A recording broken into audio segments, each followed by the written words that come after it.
떨리리라. 내가 그 행위대로 그들에게 갚고 그 죄악대로 그들을 심판하리니 내가 여호와인 줄을 그들이 아니라. 아멘. 에스겔서 7장 23절부터 27절까지 본문입니다. 내가 여호와인 줄을 그들이 알리라. 내가 여호와인 줄을 그들이 알리라. 세 번째 말씀의 제목으로 하나님 말씀 증거하겠습니다. 에스겔에게 임하신 여호와의 말씀, 우리가 계속해서 살펴보고 있는데요. 에스겔서에서 강조하고 있는 핵심 구절이라고 하면 바로 이 구절이 될 것입니다. 내가 여호와인 줄을 그들이 알리라. 5장 마지막 단락에서부터 시작해서 계속해서 반복적으로 이 구절을 등장시키면서 이 에스겔서에서 말씀하시고 있는 하나님의 뜻, 하나님의 내용과 그 핵심이 무엇인지를 우리가 함께 가르쳐주고 있습니다. 그것은 바로 하나님인 것을 가르치시겠다. 내가 여호와인 줄을 그들이 알게 하시겠다. 바로 이것이었습니다. 27절에 나와 있습니다. 27절 말씀. 왕은 애통하고 고관은 놀람을 옷 입듯 하며 주민의 손은 떨리리라. 내가 그 행위대로 그들에게 갚고 그 죄악대로 그들을 심판하리니 내가 여호와인 줄을 그들이 알리라. 자, 내가 여호와인 줄을 그들이 알리라. 이 모든 것이 하나님이 하시는 일임을 깨닫게 하시겠다, 알게 하시겠다라는 내용으로 우리가 이 내용들을 살피고 있습니다.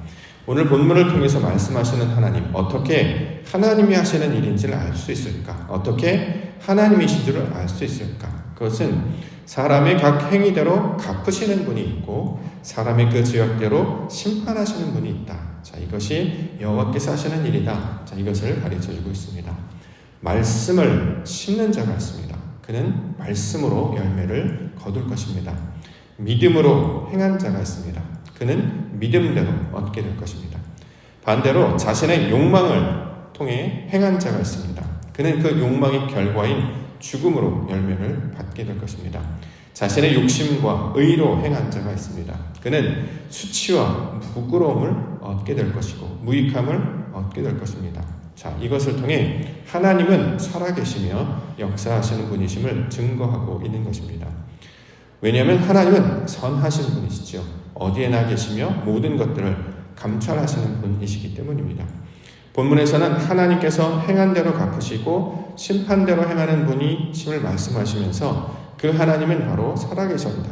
이것이 바로 여호와께서 하시는 일이다 라고 말씀하고 있는 것입니다. 지금 유대인은 바벨론 포로로 끌려가 있는 상태죠. 죄악 가운데 그 결과로 바벨론의 포로 가운데 있었습니다. 바벨론의 땅, 거기는 안전한가? 그렇지 않다는 거죠. 하나님께서 함께 하시며 그곳에서도 하나님의 뜻이 무엇인지를 나타내 보이시는 분이심을 가르쳐주고 있습니다. 그러므로 이 모든 것 가운데 왜 이런 일이 일어났는가? 이것을 통해 우리 하나님 무엇을 말씀하시는가를 가르쳐주고 있습니다. 모든 일이 하나님의 섭리 가운데 이루어지게 될 것입니다. 오늘 본문의 말씀처럼 행한 대로 얻게 될 것이고 또 그들의 죄악대로 심판을 받게 될 것입니다. 이것이 살아계신 하나님의 증거의 내용으로 우리가 받을 수 있게 되는 것입니다.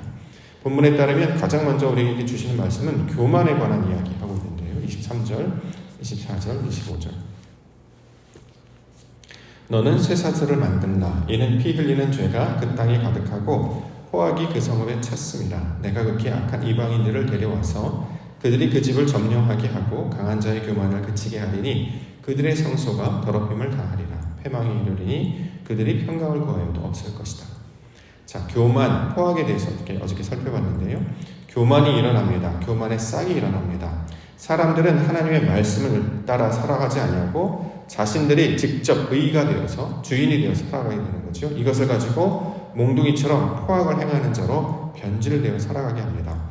이것을 그냥 내버려 두시는가? 아닙니다. 성경은 그 교만은 그치게 할 것이다. 포악은 멈추게 할 것이다. 이렇게 지금 설명하고 있는 것입니다. 왜냐하면 악한 이방인들을 통해서 하나님께서 그것을 징계하시기 때문입니다. 사람의 눈으로 보면 악행이 활개를 치는 것 같습니다. 득세하는 것 같이 보입니다. 그런데 그것은 영원한 것이 아니며 마침내 스스로 무너지게 될 것이고 또는 그 다른 더 큰 악으로 멸망을 얻게 될 것입니다. 사람의 뜻으로 도시와 탑을 세웁니다. 그러나 그 도시와 탑은 또 다른 사람에 의해서 무너지게 될 것입니다. 사람이 아무리 제 뜻으로 욕심을 세워서 바벨을 세우고 도시를 세운다고 할지라도 하나님께서는 그것을 그냥 내버려 두시지 않는다라는 거죠. 자, 우리가 세계 역사나 이야기를 통해서도 우리 하나님의 살아계심을 변증, 증거할 수 있습니다. 악행은 반드시 심판을 받는 세계의 모습을 보는 것이죠. 사람이 세운 나라는 결국 무너지게 되는 것임을 우리는 세계사와 역사를 통해서도 살펴볼 수 있습니다. 자, 악이 늘 심판을 받게 돼요. 사람이 세운 나라, 사람이 세운 뜻은 결국 다 무너져 버리게 됩니다. 왜 이런 일을 하시는가? 우리가 이것을 통해서도 우리 하나님은 살아계시는구나, 우리 하나님은 역사하시는구나, 이것을 우리가 변증법적으로도 우리가 깨달을 수 있게 되는 것이죠. 하나님께서는 선하신 분이시고, 하나님께서는 심판하신 분이시고, 긍휼하신 분이시고, 인자, 자비를 베푸시는 분이십니다. 그러나 사람이 계속해서 악행을 저지르고 계속해서 범죄를 저지른다면 그것을 그냥 내버려 두시지 않는다라는 거죠. 실제로 이것이 세계적인 역사를 통해서도 증거되고 있을 뿐만 아니라 성경을 통해서도 말씀하고 있습니다. 유대인들의 마음의 중심에 하나님을 두지 아니하고 자신의 생각과 정욕을 따르고 있었습니다. 그냥 내버려 두시지 않았다라는 거죠. 그것을 심판하시고 그것에 대해서 하나님께서는 그치게 해주셨습니다. 아모스서 5장 24절 말씀에 보면 오직 정의를 물같이 공의를 마르지 않는 강같이 흐르게 하라, 이런 말씀을 주고 있습니다. 정의, 이것이 진리라는 거죠. 공의, 강같이 흐르게 하라는 건 이것이 바로 진리입니다. 악행, 교만, 포악, 사람의 생각, 이것이 진리처럼 보여서 사람은 힘을 얻어서 세상을 다스리고자 하나 그것은 진리가 되지 못하고 하나님의 성품, 하나님의 성질인 정의가 바로 물같은 정의, 진리이다, 성경은 선포하고 있습니다. 그래서 사람의 생각이나 사람의 수고나 노력이 세상을 덮기 위해서 세상을 정복하려고 하지만 결국 진리는 승리할 것이고 정의와 공의가 풍성한 땅이 되게 될 것이다, 이렇게 말씀하고 있습니다. 자, 이것을 통해서 하나님께서는 살아계셔서 역사하시는 분이심을 우리 가운데 보여주고 있는 것이죠. 그러면 어떠한 것이 타락한 세상인가? 우리 그 특징들을 살펴볼 수 있어야 될 텐데요. 26절에 그 내용을 설명하고 있습니다. 환난에 환난이 더하고 소문에 소문이 더할 때에 그들이 선지자에게서 묵시를 구하나 헛될 것이며 제사장에게는 율법이 없어질 것이요 장로에게는 생략이 없어질 것이다. 자, 하나님이 중심되지 못하는 것, 진리가 주인되지 못하는 것, 말씀이 중심되지 못하는 삶, 한마디로 타락한 인생, 악함이 세상 가운데 관영하는 세상은 어떤 모습을 나타나냐면 환난과 환난이 더해지고 소문에 소문이 더한다, 이렇게 얘기합니다. 사람들이 진리를 따르지 아니한다라는 거죠. 소문을 따르게 되는 상황을 말씀하고 있는 것입니다. 세상 가운데 나타나는 소식, 사람들 가운데 퍼져 있는 이야기, 이것들로 사람들의 마음이 휘둘리게 되는 세상을 가리키고 있는 말입니다. 왜 이렇게 됐느냐? 그들이 묵시를 따르지 않기 때문입니다. 말씀을 따르지 않기 때문입니다. 하나님께서 세우신 질서, 하나님께서 세우신 말씀을 보내신 선지자의 말씀을 따르는 것이 아니기 때문에 그들은 그들의 생각 가운데 빠져 있을 때에 묵시를 구하나 헛될 것이다, 이렇게 얘기합니다. 말씀이 하나님의 뜻이 무엇인가를 궁금해해서 말씀을 구하는 것이 아니고 환난이나 소문 때문에 이 묵시를 찾는다는 거지요. 다시 말해 하나님의 이적이나 표적을 자신의 유익으로 사용하기 위해서 찾고 있기 때문에 이것이 헛될 것이다 라는 것입니다. 왜냐하면 하나님께서는 우리 가운데 말씀을 주신 것은 이러한 기복, 자신의 뜻을 구하고 자신의 명예를 찾고 흩어짐을 면하기 위해서 주신 것이 아니었기 때문입니다. 제사장에게는 율법이 없어진다, 말씀이 있지만 그 말씀을 하나님의 뜻으로 받지 않기 때문에 무익하게 된다라는 거죠. 하나님의 뜻을 알고 진리를 깨닫고 아버지의 영광을 나타내는 백성으로 겸손하고 순종하는 백성으로 살게 하심이 것이 목적인데 사람들은 자신의 도시와 탑을 세우기 위해서 말씀을 찾고 신을 찾습니다. 그런데 그러면 모든 말씀과 그것이 무익하게 되는 세상을 가리키고 있는 말입니다. 장로에게 책략이 없어질 것이다. 지혜가 사라진다는 거죠. 지혜는 어디서 나옵니까? 여호와를 경외하는 것에서 나온다. 성경은 분명하게 증거하고 있다라는 거죠. 그런데 사람이 자기의 유익함을 위해서 지혜를 구하기 때문에 사람이 생각하는 지혜와 명철을 더 이상 의지하지 않게 되는 것을 말합니다. 사람의 방법, 세상으로 따진다면 어떤 것이 우리에게 더 이로울 것인가? 사람의 맹번, 사람의 소리, 이런 것들 더 의지하게 되는 거죠.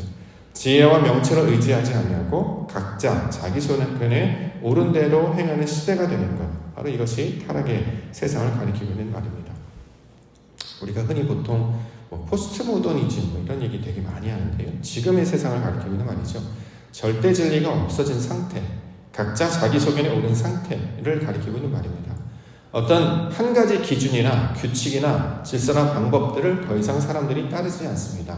왜냐하면 자신의 옳은 대로 행하는 것이 더 중요한 가치가 있다라고 생각했기 때문이죠.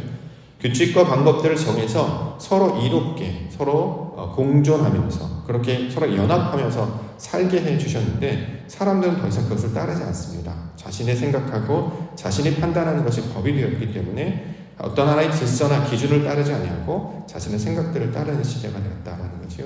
자, 그렇기 때문에 그 결과는 어디로 가느냐? 결국에는 무너지게 될 것이다. 이렇게 얘기합니다. 사람의 생각과 세상의 방법을 따라가면 그것은 허무가 있고 그 마지막 끝에는 죽음과 헛된 것들만 나타나기 때문이죠. 자, 이것을 통해서 하나님께서는 사람이 세우는 탑과 도시가 결국에는 무너지게 될 것이다 라는 것을 성경을 통해서 이미 우리 가운데 제시를 해 주셨습니다. 사람의 생각은 결국 그 궁극적인 목적은 죽음이 될 것이고 헛된 것이 될 것이다 라는 것입니다. 아무리 포스트 모던이라는 사회가 됐어도 결국에 사람들은 그 종착역이 아무것도 없음을 발견하게 될 것입니다. 그래서 애통하고 놀라게 될 것이다 설명하고 있죠. 27절에 왕은 애통하고 고관은 놀람을 옷 입듯 하며 주민의 손은 떨리리라. 내가 그 행위대로 그들에게 갚고 그 죄악대로 그들을 심판하리니 내가 여호와인 줄을 그들이 알리라. 왕이 애통한다. 성경에서 왕은 말씀을 듣고 받는 자, 전하는 자를 가리키고 있는 말이었습니다. 더 이상 말씀을 듣지 않습니다. 게다가 말씀을 전할 수도 없습니다. 하나님의 뜻을 알지 못하니까 슬픔에 빠질 수밖에 없다는 거죠. 이방인들이 서들어왔는데 그것을 어떻게 대처해야 되는지 방법을 알지 못합니다. 그러므로 사람들은 놀랄 수밖에 없다라는 것입니다. 지혜가 없고 명철이 없으니 사람들은 두려워하고 염려로 가득한 세상이 되어서 마침내 세상의 소나기에 빠져서 절망 가운데 다다르게 되는 세상. 자, 이것이 하나님께서 우리 가운데 말씀하시는 세상입니다. 사람들에게 그 절망을 가르쳐주지 않으면 절대 돌아오지 않게 된다는 거죠. 절망이 존재한다라고 하는 것은 결국 하나님의 역사, 아버지께서 살아계심을 반증하는 하나의 증거가 되기도 합니다. 왜냐하면 사람들은 절망하지 않으려고 자신의 것을 끝까지 붙들고 놓지 않기 때문입니다. 절망하는 자는 소망이 있습니다. 왜냐하면 나의 끝이 다다랐음을 알기 때문이죠. 근데 멸망하지 않는 자는 어떻습니까? 그것을 계속 부정합니다. 끝이 다다랐고 절망이 다다랐는데 받아들이지 않습니다. 죽음이 임박하여서 꼭 죽게 되는 환자들 만나보셨습니까? 여러 가지 반응들을 경험할 수 있는데요. 제가 여러 신방들을 다니면서 느꼈던 하나의 교훈은 마지막의 순간에 죽음을 받아들이지 않는다라는 거죠. 제가 만났던 많은 분들은 대부분 그랬습니다. 죽음을 받아들이지 않습니다. 그것을 거부하고 부정하죠. 나의 것을 인정하지 않아요. 그래서 마지막의 순간에 매우 고통스러워하는 것을 본 적이 있습니다. 반대로 죽음을 인정하는 분들을 몇몇 본 적이 있습니다. 이미 나에게 온 것들을, 나에게 닥쳐온 것, 사실들을 부정할 수 없기에 그것을 그냥 자연스럽게 받아들이고 그것을 인정하면 오히려 평안 가운데 나아가는 것을 제가 경험한 적이 있습니다. 오히려 절망을 받아들이고 나의 끝을 인정하고 내가 무익한 자임을 받아들이는 것이 하나님께서 원하시는 모습이다라는 거죠. 세상 가운데 애통을 보내고 놀라운 것을 보내고 절망을 보내는 것은 이게 인생들에게 있어서는 소망이 없구나, 이것을 바라보게 하신다라는 거죠. 그래서 나의 것을 선포하는 그때에 바로 하나님의 뜻이 보여지게 되는 것이고, 이 가장 먼저 나의 성이 무너지고 나의 생각이 무너진 그때에 하나님의 역사가 나타나게 하시는 그 구원의 소식들을 우리 가운데 들려주는 것입니다. 그렇기 때문에 이 기독교라고 하는 것은 어떻게 보면 절망을 받아들이고 나의 종말을 인정하는, 결국 기독교의 핵심이 바로 십자가 아니겠습니까? 그 십자가를 받아들이는 종교가 되는 거죠. 세상이 말하는 종교는 죽음을 이야기하지 않습니다. 나의 절망을 선포하지 않죠. 그래서 계속 열심히 하라고 합니다. 고행을 하고 수행을 하면 마침내 그것에 다다르게 될 것이기 때문에 그 절망이 코앞에 닥쳐왔음에도 불구하고 그것을 받아들이지 않습니다. 그냥 깨닫기만 하면 그것이 괜찮은 것으로 바뀌게 될 것이다. 소위 이제 세상 말로 하면 희망 고문이라고 얘기할 수 있겠죠. 괜찮아질 거야. 너의 마음을 고쳐만 먹으면 그것을 좋은 생각으로 바꾸기만 하면, 마음을 단련하고 수련하여서 좋은 생각으로 바뀌게 되면 세상이 바뀌게 될 것이다. 이런 말로 미혹하거나 유혹합니다. 근데 기독교는 그렇게 얘기하지 않죠. 죽음을 인정하라라는 것입니다. 죽는 자처럼 살라 십자가를 받아들이라 이렇게 이야기합니다. 나의 끝을 인정하고 내가 끝났음을 선포하여야 비로소 그때 새로운 생명이 얻어지게 될 것이다 라는 거죠. 놀랍게도요, 우리는 날마다 삶을 부정하는 사람들 아닙니까? 어제를 부정하는 것이고 오늘을 받아들이는 것입니다. 내일에 대해서 걱정하지 않는다라는 거죠. 내일 일은 내일 염려하는 것이고 오늘은 오늘 하나님께서 주신 새로운 날이기 때문에 그저 받아들이고 이것을 순종하는 마음, 우리를 감내하는 마음으로 겸손한 마음으로 받아들이고 이렇게 이야기하고 있는 것입니다. 자, 이러한 우리의 마음 가운데 절망이 찾아오는 것, 이것이 결국은 하나님께서 하시는 일임을 우리 가운데 가르쳐주고 있는 것입니다. 내 마지막, 내 절망, 나는 무익하다, 나는 아무것도 아니다. 세상 사람들은 이 말을 자꾸 반복해서 기독교인들이 하니까 미련하게 보는 것이죠. 왜 저런 말을 할까? 소망을 말하고 잘 된다라고 얘기하고 괜찮아질 거야, 복을 받을 거야 자꾸 얘기해야 그게 좋은 것이지 왜 자신이 끝났음을, 자신의 종말을 계속해서 말하고 있는 것인가? 하나님께서 말씀하시는 것은 속사람, 나의 옛 본성이 죽어지는 것을 계속 강조하고 있기 때문에 그렇습니다. 내 것이 끝나지 아니하면 결코 새로워질 수가 없게 되는 것이죠. 그래서 하나님께서는 나의 절망을 계속해서 반복적으로 묵상하게 해주셨습니다. 그 절망의 모델이 되신 분이 바로 예수님이셨죠. 하나님이셨는데요, 이 땅에 육신을 입고 내려오셨습니다. 낮아지는 것, 좋게 말해서 낮아지는 것이지만 절망하는 것 아닙니까? 위에서 땅으로 떨어지는 것 아니겠습니까? 그분이 인생 가운데 살다가 십자가 달려 죽으셨습니다. 죄가 있는 것도 아닌데 십자가 달려 죽으셨습니다. 자신의 죽음을 선포하셨다는 거죠. 자, 왜 그렇게 하시느냐? 이게 바로 하나님의 뜻이었기 때문에 그렇다라는 거죠. 이 땅을 사는 사람들에게 그것을 인식하지 못한다면, 나의 종말과 절망을 인식하지 못한다면 진짜 절망을 만나게 될 것이다라는 거예요. 목숨이 끊어지는, 생명이 끊어지는 그것을 만나게 될 것이다라는 거죠. 자살하는 사람들이 마지막 순간에 공통적으로 하는 말이 해답을 찾는다라는 결과 보고서를 내가 읽은 적이 있습니다. 방법을 찾지 못해서 스스로 생명을 끊으려고 하는 사람들이 마지막에 뛰어내리라는 그 찰나적인 순간에는 모두가 다 답을 깨닫게 된다고 합니다. 인생을 왜 태어났는지, 어떻게 살아나는지. 근데 이미 땅에서 이 발을 띄어버렸기 때문에 더 이상 기회가 없어지게 되는 것이죠. 죽음의 마지막 순간에 인생을 깨닫게 된다는 것이에요. 자, 이것을 직접 죽는 것으로 감당하지 말고 하나님은 말씀을 주셔서 십자가 앞에서 우리를 부정하라 이렇게 이야기하고 있습니다. 그것을 먼저 하게 된다면 굳이 우리가 생명을 끊는 일에 나아가지 않는다는 거죠. 세상을 살면서 꼭 죽는 것 같고 연약하여서 힘든 것 같은데 이것으로 나를 하나님께서는 변화시키려고 하는 의도가 담긴 말이기 때문에 내가 내 스스로를 부정하고 내가 있는 것을, 내가 모든 생각들을 내려놓게 되면 하나님의 뜻을 발견하게 되는 은혜를 경험해 낼 것이다. 자, 이것을 구원의 과정으로 지금 설명하고 있는 것입니다.